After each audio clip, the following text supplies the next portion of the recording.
Estamos no ar. Eu sou a Aline Araújo e esse é o programa Pela Ordem, uma produção da OAB Nacional com as últimas notícias da advocacia brasileira.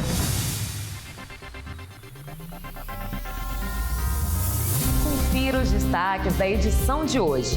OAB pede ao STF a conclusão de inquéritos de natureza perpétua. Vitória. OAB e seccionais garantem no CNJ o direito à sustentação oral. A visita institucional da OAB ao ministro da Justiça. Portas abertas. Você pergunta, a OAB responde. Agenda. As últimas notícias da Conferência Nacional de Interiorização da Advocacia. A posse do advogado Tiago Dias como representante da classe no Conselho Nacional do Ministério Público. A nomeação do advogado e conselheiro da Advocacia, Marcelo Terto, como ouvidor nacional de justiça no CNJ. E tudo sobre a polêmica decisão do TJMG, contestada pela OAB, no caso que virou notícia em todo o Brasil. Pela Ordem, está começando. Não saia daí. Em ofício enviado ao STF, a OAB pediu a conclusão de inquéritos de natureza perpétua, como o famoso inquérito das fake news, aberto em 2019 no período de excepcionalidade. A Ordem reconhece a importância do STF em casos como esse, mas trabalha para garantir segurança jurídica ao exercício da advocacia. No ofício encaminhado ao STF, a OAB ressalta que o inquérito das fake news nasceu em um contexto excepcional e que, justamente por isso, sua condução e permanência no tempo reclamam cautela ainda maior, com estrita observância da excepcionalidade que lhe deu origem e dos limites constitucionais que legitimam a atuação do Estado. A Ordem reforça que a defesa da democracia não se esgota na repressão a ataques institucionais. Ela se completa com a observância estrita do devido processo legal, da ampla defesa, do contraditório e da liberdade de expressão. Em razão disso, solicita ao Supremo Tribunal Federal a conclusão de inquéritos de natureza perpétua, como o das fake news, e que não sejam instaurados novos procedimentos com esse tipo de conformação. A OAB entende que a advocacia não pode atuar sob ambiente de incerteza quanto aos limites da atuação investigativa estatal, sobretudo em temas que envolvam sigilo profissional, acesso a dados e preservação da confidencialidade da relação entre defensor e constituinte. A Ordem acrescenta ainda que acessos ilegais, obtenção indevida e vazamentos de dados sigilosos de cidadãos são condutas absolutamente inaceitáveis e merecem apuração rigorosa e punição exemplar. A solicitação da OAB ao STF foi notícia em rede nacional. A Ordem dos Advogados do Brasil pediu que o Supremo Tribunal Federal encerre o inquérito das fake news. Aberto já tem 7 anos pelo então presidente da Corte, Dias Toffoli. O ministro Alexandre de Moraes é o relator deste inquérito que apura ataques ao Supremo e a seus integrantes. No pedido, a OAB alega que em 2019 havia um ambiente de grave tensão institucional que não existe mais e que ao longo dos anos o inquérito passou a incluir fatos e pessoas que não têm relação direta com a origem da apuração. Segundo a Ordem, essa elasticidade excessiva compromete a previsibilidade e alimenta um tom intimidatório incompatível com o espírito democrático. A OAB defende no pedido o fim do que chamou de inquérito de natureza perpétua. O STF não se manifestou sobre o pedido da OAB. Em mais uma vitória da advocacia brasileira, a OAB garantiu no Conselho Nacional de Justiça a sustentação oral da advocacia. O caso aconteceu em São Paulo e a medida tem alcance institucional. O CNJ recomendou ao Tribunal de Justiça de São Paulo, TJSP, que assegure a realização de sustentações orais síncronas, presenciais ou por videoconferência, sempre que houver pedido tempestivo da advocacia. A decisão atende a pleito apresentado pelo Conselho Federal da OAB e da Seccional de São Paulo. A liminar foi deferida no âmbito de procedimento de controle administrativo, em que o CF-OAB e a OAB São Paulo apontaram prejuízos decorrentes da aplicação, no TJSP, de regras relacionadas ao julgamento virtual e ao exercício da sustentação oral. A ordem defendeu que os destaques vinham sendo indeferidos de forma genérica, com base em fundamentos como discricionariedade do relator ou suficiência de sustentações gravadas. Ao analisar o caso, o CNJ deferiu o pedido liminar para recomendar que o TJSP oriente seus membros a assegurar, sempre que admissível e havendo pedido de destaque, a realização de sustentação oral de forma síncrona, presencial ou remota, admitindo gravações apenas em hipóteses excepcionais. A medida tem alcance institucional e reforça o entendimento já em discussão no CNJ. O avanço tecnológico trouxe várias formas de facilitar o acesso à justiça e aprimorar a fórmula de julgamentos dentro do Poder Judiciário. Entretanto, esse avanço tecnológico não pode suprimir o direito de defesa. Um dos sagrados direitos da advocacia e da cidadania dentro do Poder Judiciário é o direito de sustentar oralmente as suas teses, as suas defesas nos julgamentos presenciais dentro dos tribunais. A advocacia jamais vai compactuar que esses julgamentos sejam gravados. Afinal de contas, sustentação oral gravada não é sustentação oral. Nós temos muita convicção que o direito de defesa pleno deve ser exercido na casa da advocacia, no local sagrado da advocacia. Esse local é o púlpito, a tribuna onde o advogado olha nos olhos do julgador, onde ele palpita o seu coração e a sua tese dentro do julgamento. Jamais abriremos mãos. Na última semana, nós mais uma vez obtivemos no CNJ uma grande vitória. Uma decisão que reafirma outras decisões que já foram tomadas, mas que põe fim a uma teimosia injustificada de alguns tribunais brasileiros para evitar que a sustentação oral seja feita de forma síncrona, junto com os seus processos e julgamentos. A advocacia irá sempre preservar pela sustentação oral presencial e síncrona. Então, é uma vitória que devemos celebrar dentro do Conselho Nacional de Justiça, uma comunhão de esforços das 27 seccionais com o Conselho Federal, que resultou em mais uma grande conquista, mais uma grande vitória, em fortalecimento da prática e do pleno exercício da advocacia e que beneficia diretamente a nossa sociedade e o cidadão brasileiro. Em mais uma demonstração de respeito e diálogo institucional, a OAB realizou uma visita ao novo ministro da Justiça, Wellington César Lima e Silva. Na pauta, a construção de uma agenda em comum para o fortalecimento da advocacia e da justiça brasileira. O presidente em exercício do Conselho Federal da OAB, Felipe Sarmento, e a presidente da OAB Espírito Santo, Érica Neves, realizaram uma visita institucional ao novo ministro da Justiça e Segurança Pública, Wellington César Lima e Silva. Os representantes da ordem cumprimentaram o ministro pelo cargo assumido em 15 de janeiro e transmitiram o abraço do presidente nacional da OAB, Beto Simonetti, bem como os cumprimentos da advocacia brasileira. Wellington é jurista, advogado e ex-procurador de justiça e terá na OAB uma parceira de todas as horas na construção conjunta de soluções em pautas de interesse da advocacia e da sociedade, especialmente aquelas relacionadas ao acesso à justiça, à defesa das prerrogativas profissionais e ao aprimoramento do sistema de justiça. A visita institucional da OAB ao novo ministro da Justiça é mais uma demonstração do diálogo e do respeito institucional da ordem com os poderes constituídos e reforça a confiança numa gestão que contribuirá para o fortalecimento das instituições, da segurança jurídica e do Estado democrático de direito. Intervalo rápido. Voltamos já.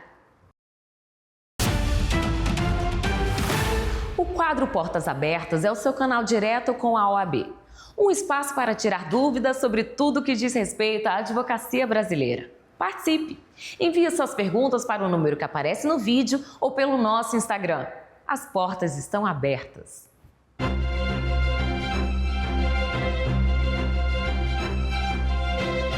Qual é o papel institucional da Comissão Especial de Direito do Trabalho no Conselho Federal da OAB? Nos termos do provimento 115 de 2007, compete às comissões assessorar a diretoria do Conselho Federal e o seu órgão pleno naquelas áreas de sua atuação temática.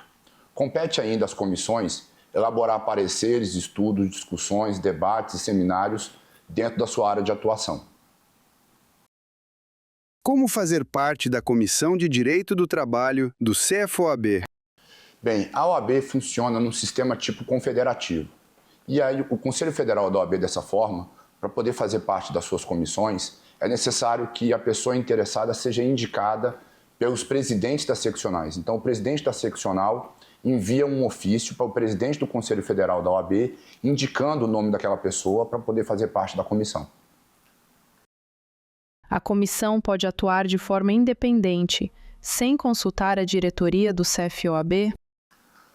Nos termos da Resolução 27 de 2022, por ser órgão auxiliar de assessoramento, as comissões não podem atuar de forma autônoma e independente sem autorização da diretoria do Conselho Federal da OAB. Que tipo de demanda a advocacia trabalhista costuma apresentar com maior frequência? Várias são as demandas que chegam à Comissão de Direito do Trabalho do Conselho Federal da OAB.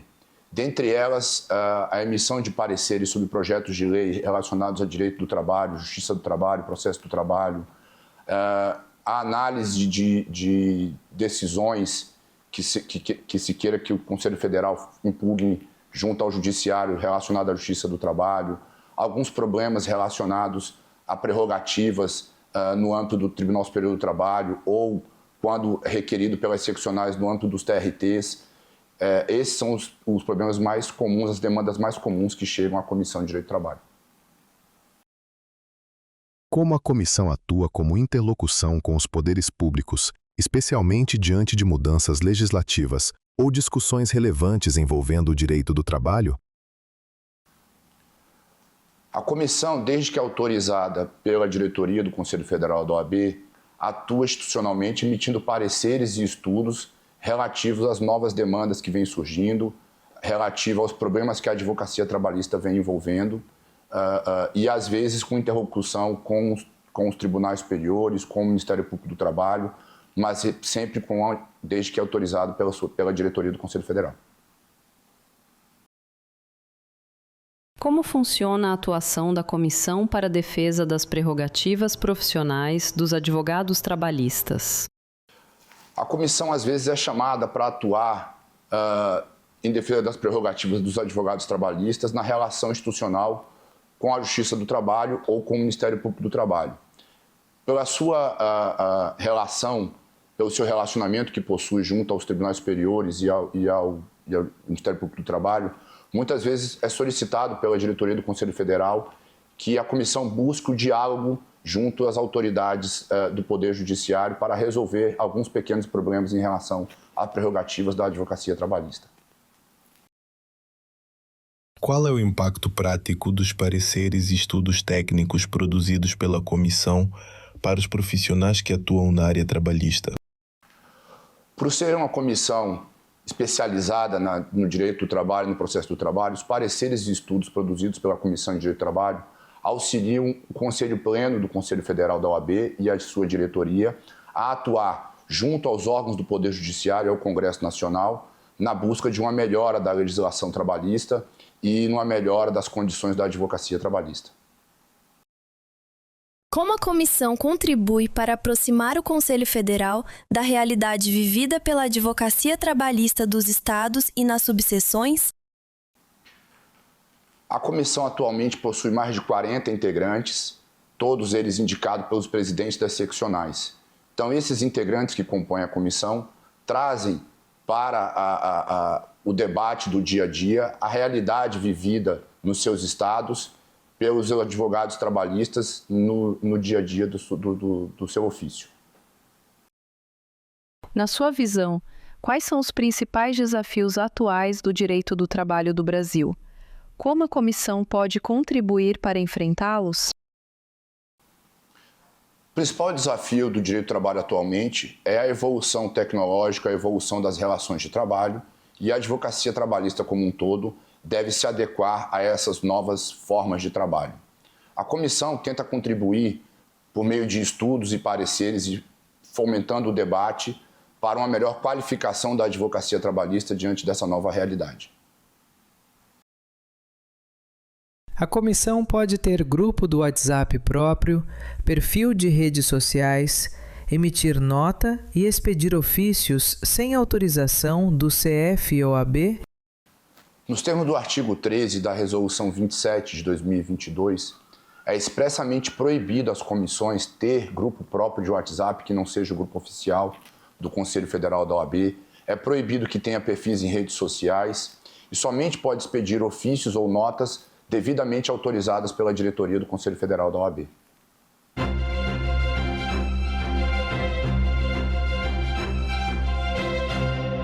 Em maio, acontece a Conferência Nacional de Interiorização da Advocacia. Confira como estão os últimos preparativos e garanta seu lugar neste grande evento promovido pela OAB Nacional. A Conferência Nacional da Interiorização da Advocacia tornou-se o eixo central das discussões da OAB e da Escola Superior de Advocacia Nacional.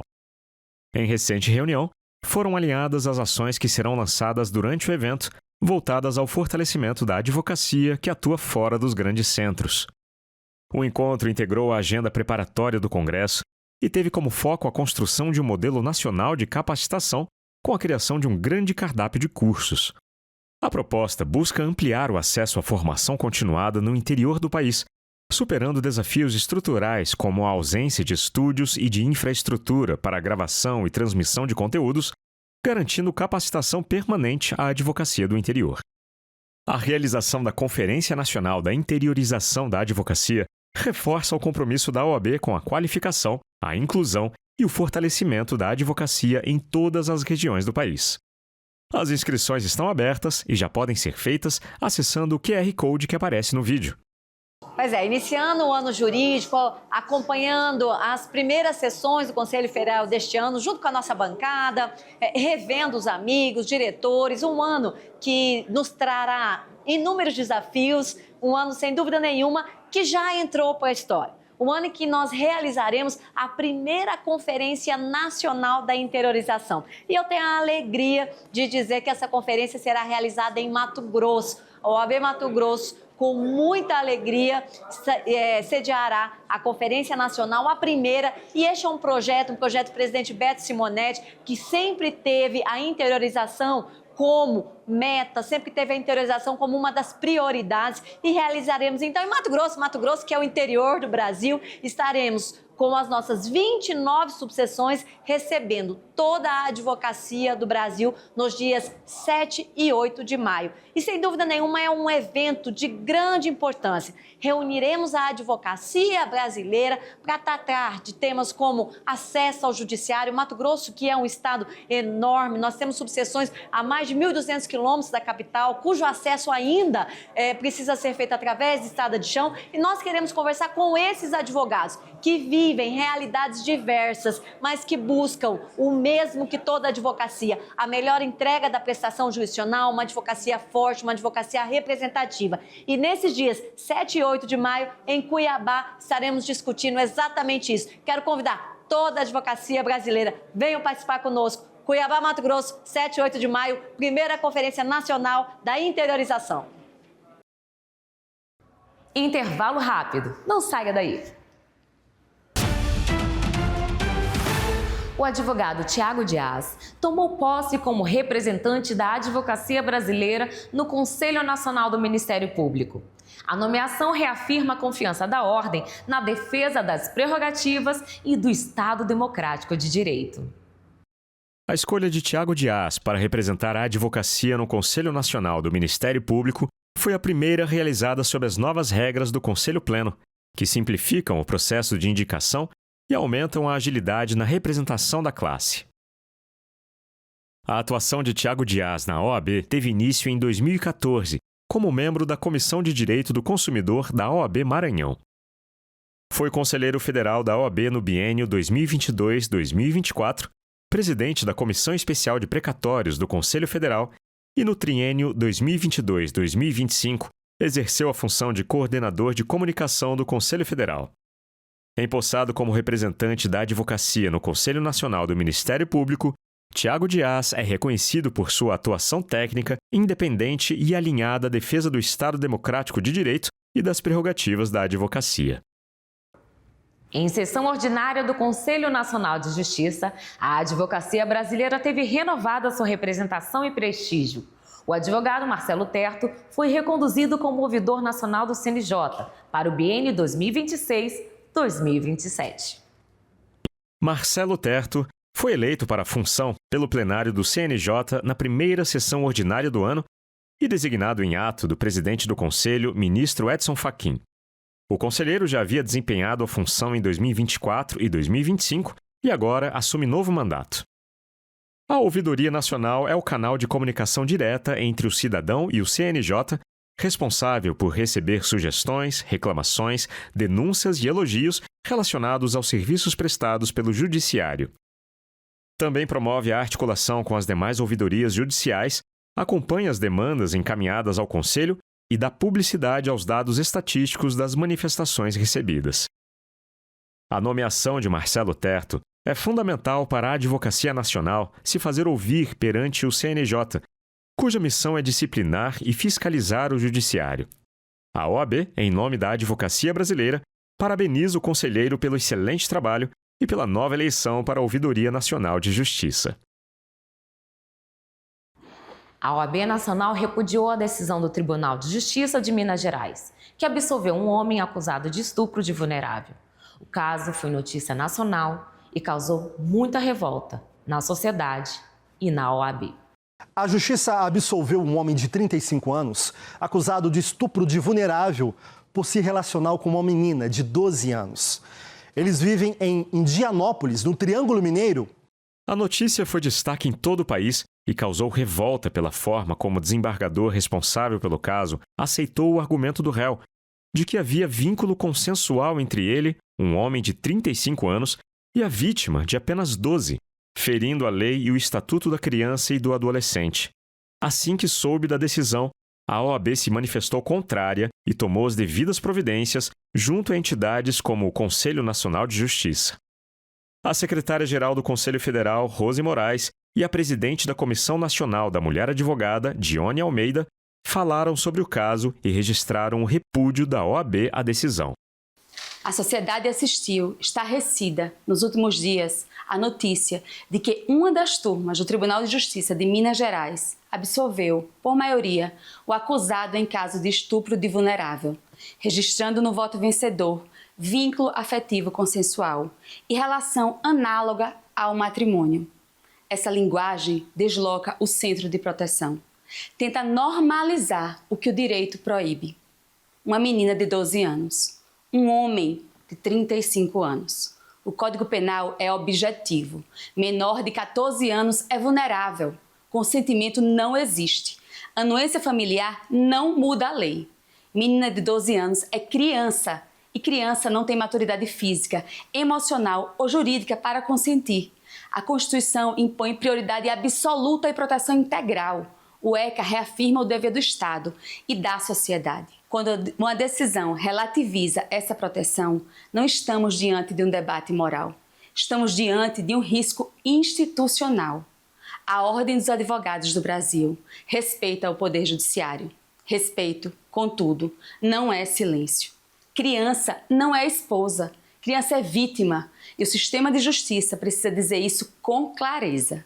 Olá, eu sou Dione Almeida, advogada e presidente da Comissão Nacional da Mulher Advogada. Alguns fatos no nosso país causam revolta, indignação, repúdio, mas também causam ações. E é sobre elas que eu quero falar. A CNMA já enviou as suas contribuições ao pedido de providências do CNJ, que trata sobre a decisão absurda proferida pelo Tribunal de Justiça Mineiro, que absolveu um homem de 35 anos acusado de ter praticado crime sexual contra uma menina, uma criança de 12 anos de idade. Essa decisão demonstra o desrespeito pela sociedade brasileira e por todo o ordenamento jurídico. Mas mais que isso, essa decisão coloca em risco a proteção integral de milhares de meninas e adolescentes do Brasil.